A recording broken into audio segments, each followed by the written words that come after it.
Hello guys, OverBidden here. This is a guide about a deck, a Scoia'Tael control deck that helped me climb from 4.1k MMR to 4.6k MMR. In terms of ranking, I was able to reach rank 360 globally, North American number 30 at 4.6k MMR. And today's date is May 6, 2017. I give detailed information about every single card that is included in this deck, from gold to silver to bronze.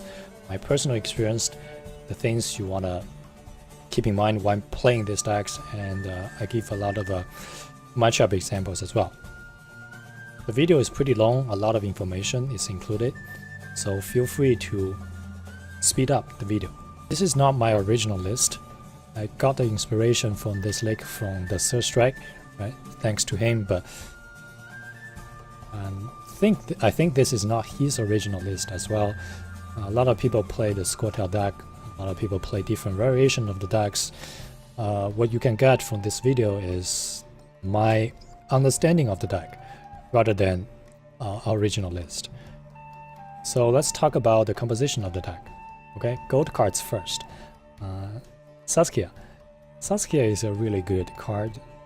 It's really, some people say it's really overpowered, but overpowered, no, it's auto included in pretty much all the Scoia'Tael decks nowadays. Okay, and all you need to know when playing this card is that you need to know exactly the strength that you're gonna gain by playing this card. You should be able to calculate it, the strength, like in 3 seconds, right? So let's say opponent has 3 units, you have 4 units, that's 3 plus 4, that's 7, right? Scoia'Tael is 7, so that's 14 strengths total. And if you have the roach that is still in your deck, or you played the roach earlier, or the roach has not been shackled, right, or banished, the roach is going to be 4 strengths as well. So 14 plus 4 is 18 strengths, right? You should be able to do the math in like 3 or 4 seconds while playing the game. That's the only thing that you need to pay attention to. It can be a huge strength swing while you put down the deck, especially you have a lot of units on the board. Opponents has a lot of units on the board, right? So that's Scoia'Tael. Second gold is a July. How to pronounce the name, I have no idea. But this can arguably be the best gold card in the game so far. Okay, you can recast a spell that in your graveyard. Okay, if you want to recast a Thunder, a Rally, or a Clear Sky, or Elucidate, or Scorch, you can just play this gold card and recast it. One thing you need to pay attention to is that if you use your first light to cast Rally, you can only recast Rally. You cannot recast the Clear Skies, okay? Because when you check the spells in your graveyard, you will see you only have Rally in your graveyard. So that's that. And then when you play against consume monsters or monsters, some monsters nowadays, they play Griffin, right? Griffin can steal a card from your graveyard, so maybe after you play Scorch, they will steal your Scorch, so you don't get to recast the Scorch again. So just make sure to check your graveyard, right, before you will play her, right? And then which one do you play? Usually you want to play Scorch, but that's not 100%, right? Depends on the matchup, right? The more you play, the more experience you have. You can recast the Thunder. If, let's say, even for consume monsters, let's say he only has the last behemoth, right? You can Thunder and kill the last behemoth. Things like that you can only learn from playing more. Okay, so that's the second goal. She is not negotiable as well. Okay, third goal, Melva. Melva, you should only include Melva if you put Roach into your deck, because it serves as a card advantage card, right?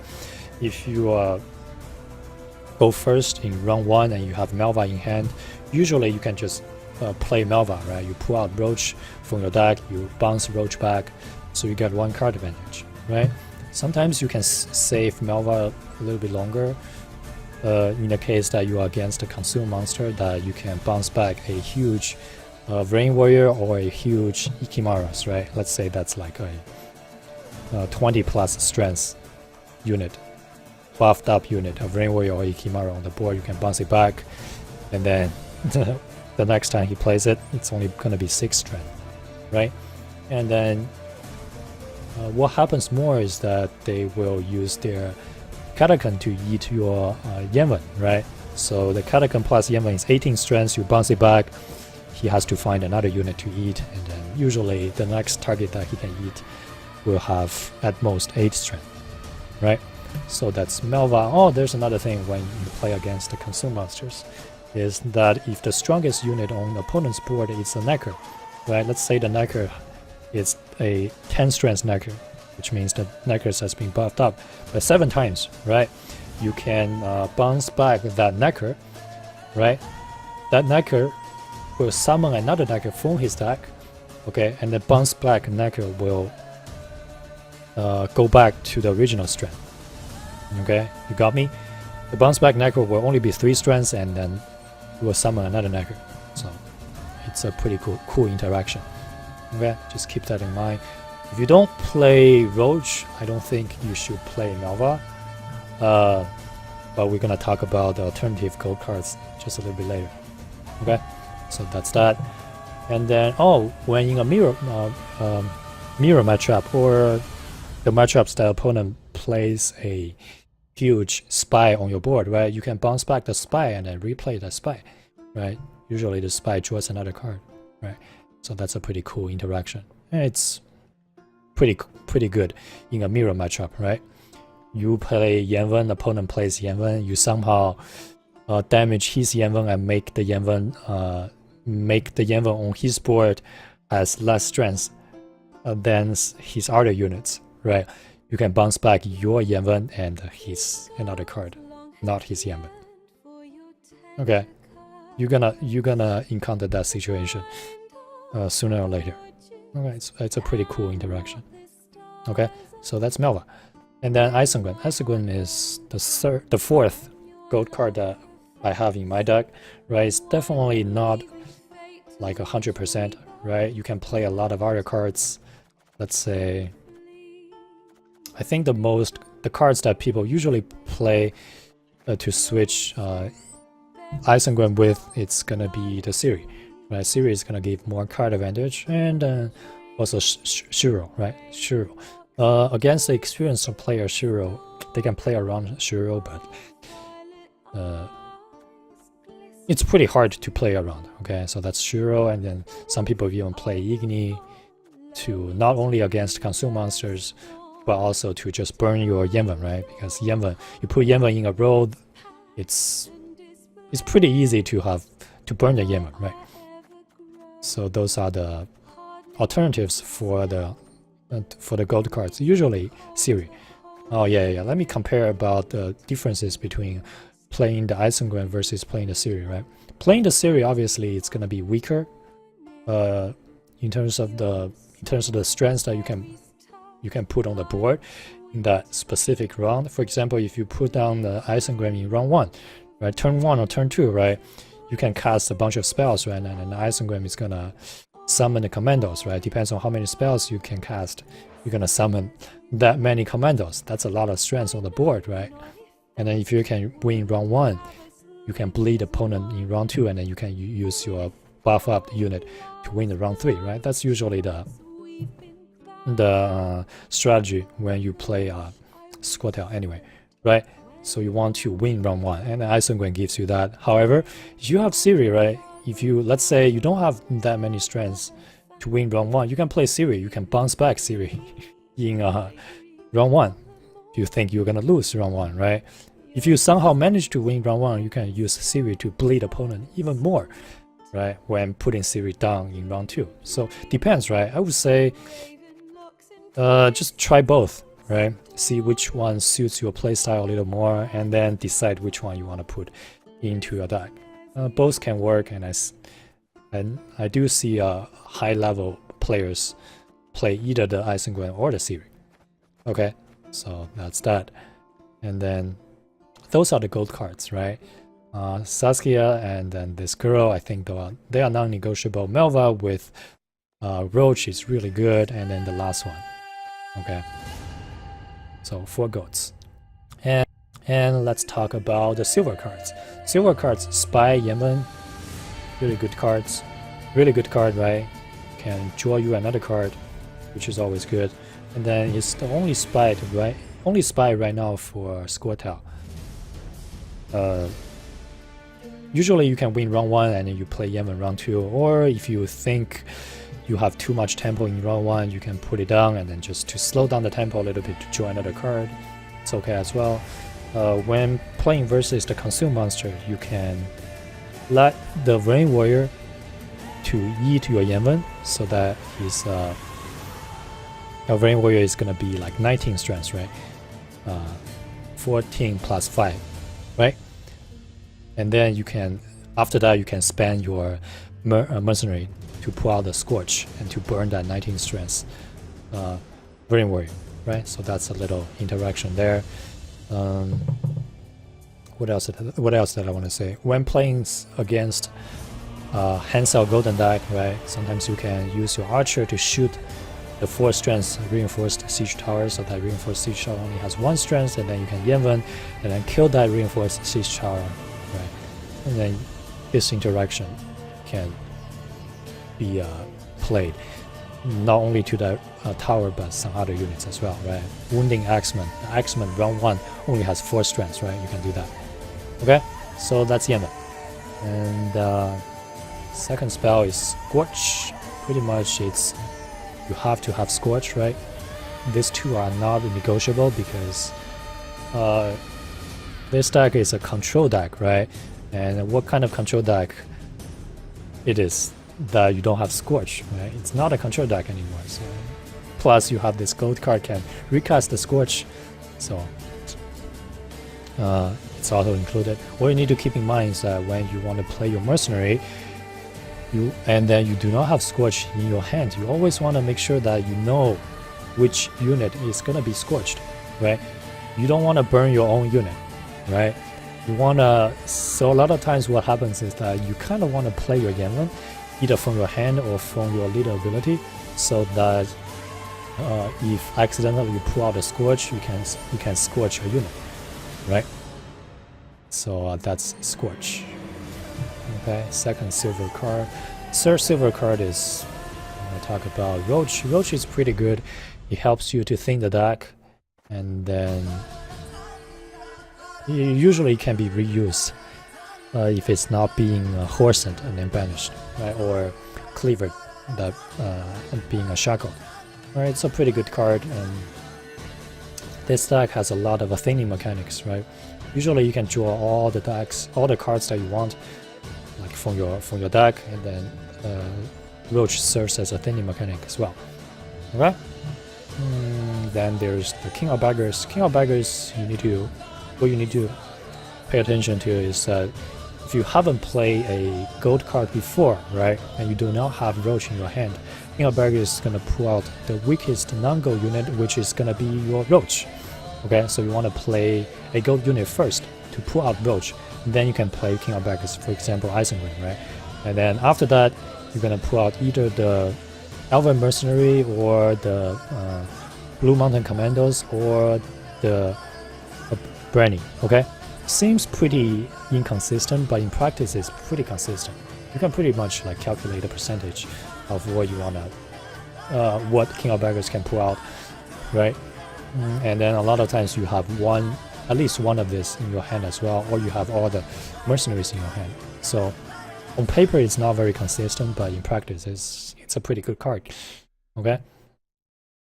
And then obviously, usually you want to pull out another mercenary so you can further thin your deck. Okay, so that's King of Beggars. Did I talk about all the silver cards already? 1, 2, 3, 4, 5. Yes. Orson or Willy. Okay. This card is a tag card that is against the abundance of consume monsters on ladder right now. Okay, it's really good against consume monsters because it can banish a Necker. even the Consume Monster player buff up his necker before he puts down the necker, right? Let's say the necker is like 10 strengths, right? The necker's base strength is 3, right? But he put down a 10 strength necker. You can use your Horsen to hit the necker. The necker will become 7 strengths, but when that 7 strengths necker goes to the graveyard, it will be banished. Okay, probably it shouldn't be the case, but it is what's happening right now in the game.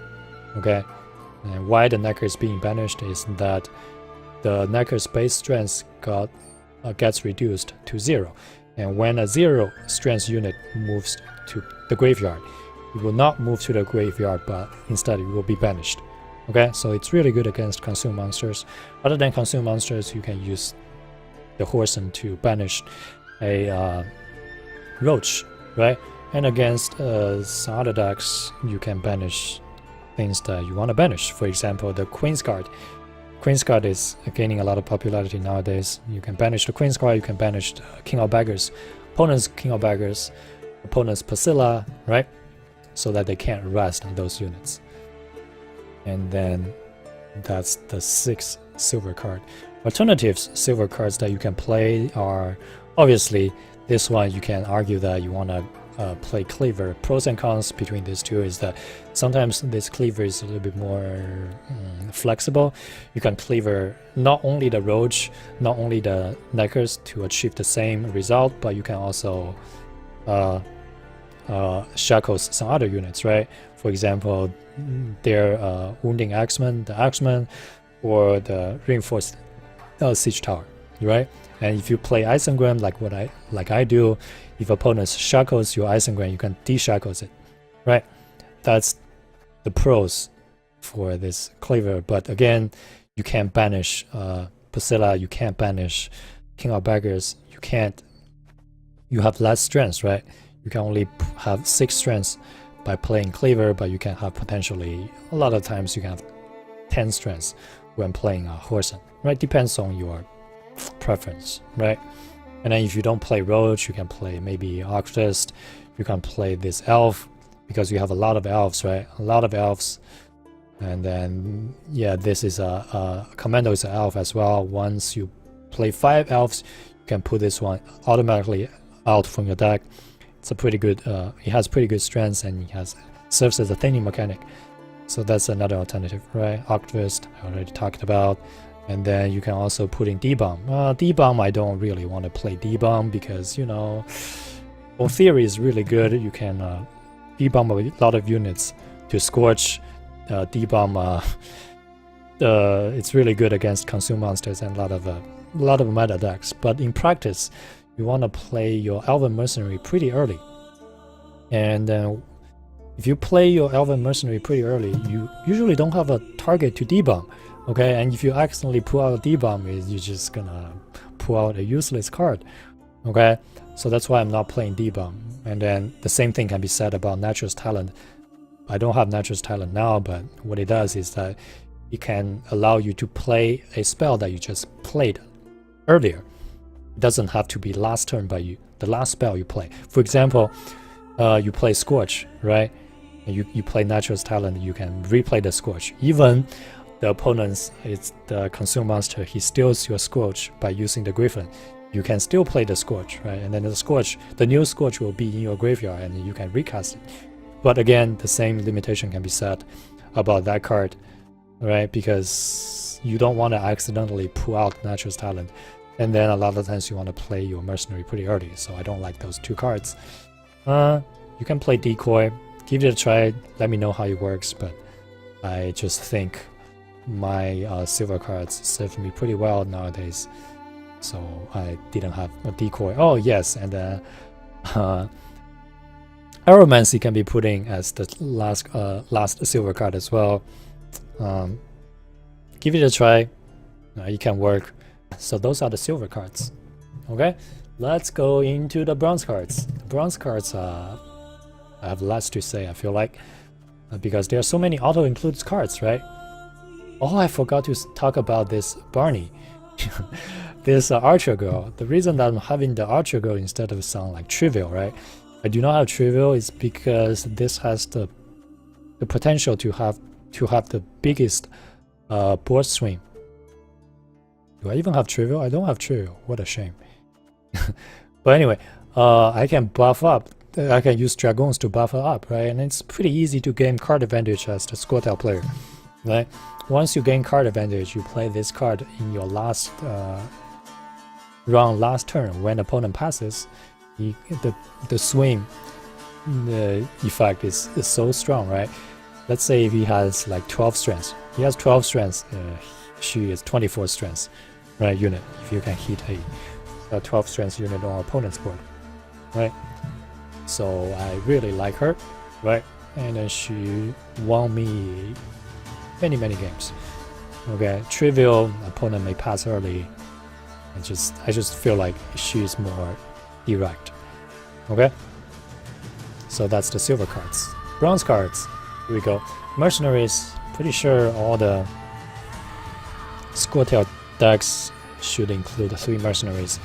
He will play a random non-gold special card from your deck, which means this is a gold card, right? I mean, this is a bronze card, rather.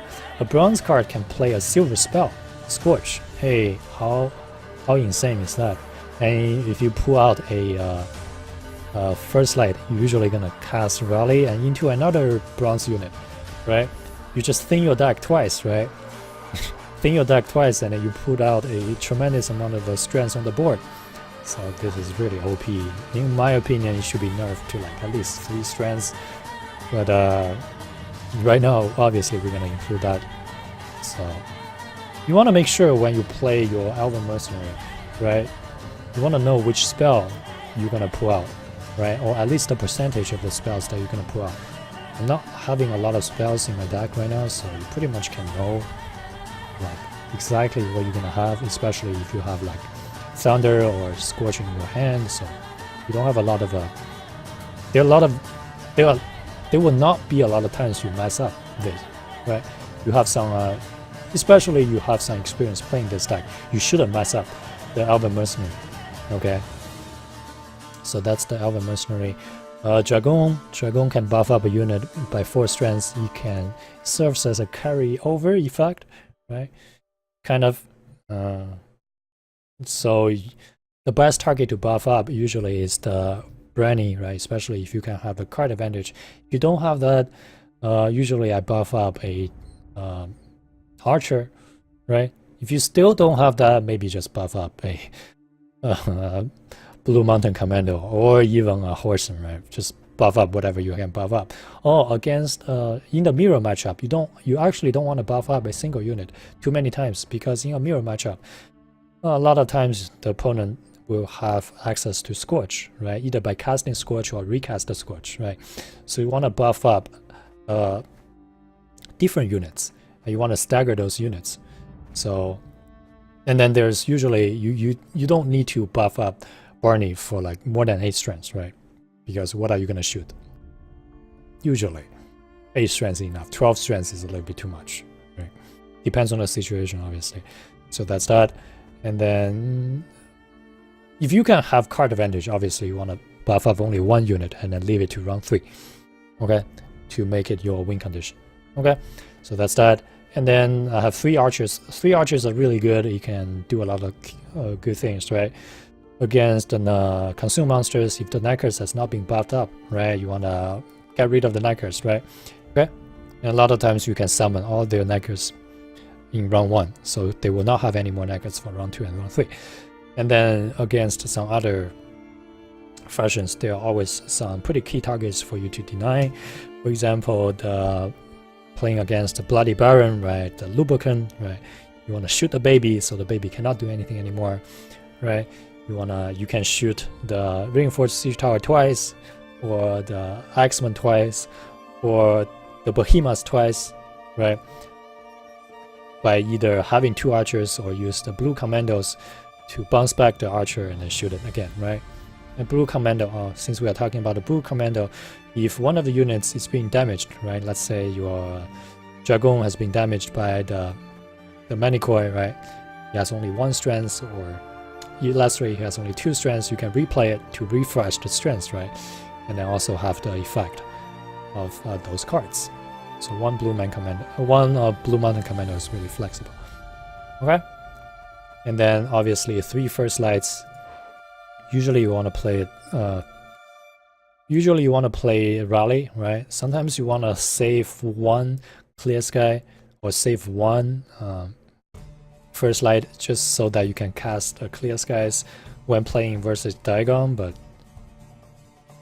that's, I would say that happens less than 30% of the time, as long as you just play your units in different roles, right? You should be fine.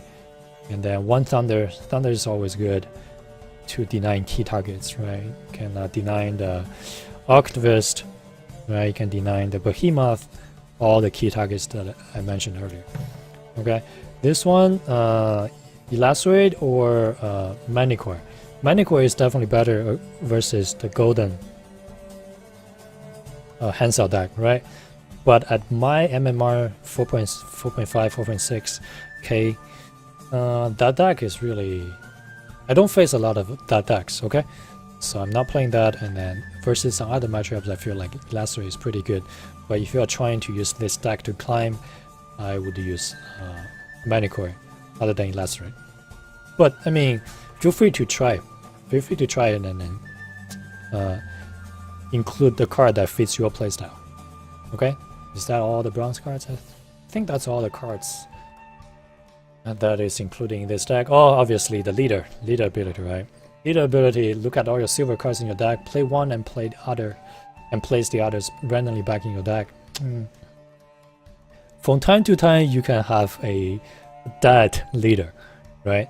Like to prevent that from happening, sometimes you want to throw back to mulligan away your King of Beggars. Okay?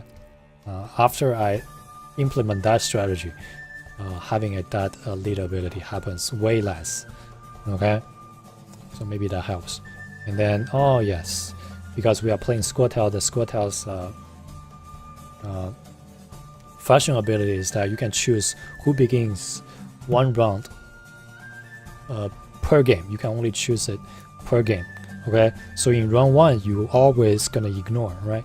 In round 1 you're always gonna ignore, and you are not gonna use your leader ability in round 1 pretty much in all the cases, because even you don't use it, there's a 50% chance the opponent will go first, right?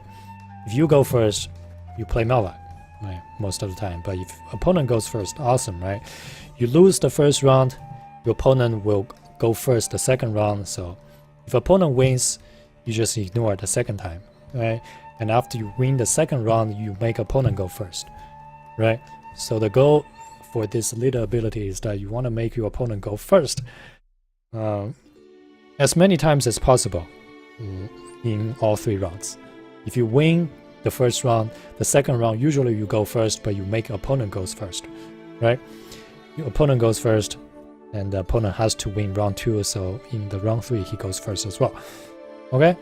So, easy as that. And that's pretty much all the things I want to say about this deck. A lot of talking, right? I tried to cover everything. If you have any suggestions, questions, right, anything, right, leave in the comment down below, right? And then that's pretty much it. Thanks for watching. I will see you in the next video.